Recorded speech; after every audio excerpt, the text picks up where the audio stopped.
Railway code నియోజకవర్గం నుంచి ఊరముట్ల శ్రీనివాసులు గారు అత్యంత మెజారిటీతో 30,000 పైన ఓట్ల మెజారిటీతో గెలుపొందుతారని సవినయంగా సభాముఖంగా పనిచేస్తాను. ఎందుకంటే 1263 కోట్లు ఈ నియోజకవర్గానికి తెచ్చిన ఏకైక వ్యక్తి శ్రీ ఊరముట్ల శ్రీనివాసులు గారిని చెప్తున్నాను.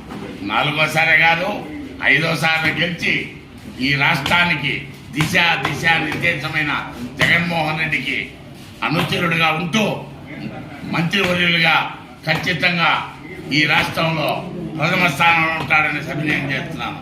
ఎందుకంటే ముదు స్వభావి, మంచి వ్యక్తి, ప్రతి ఒక్కరికి నోట్లో నాలుగైన శ్రీ ఊరముట్ల శ్రీనివాస్ గారి విజయాన్ని ఎవరు ఆపలేరు.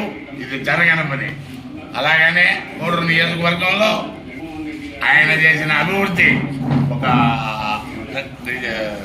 రెడ్డివారిపల్లి బ్రిడ్జి అయితేమి, ఔటర్ రింగ్ రోడ్ అయితేమి, కోడూరు టు చిట్టువేలి రోడ్డు అయితేమి,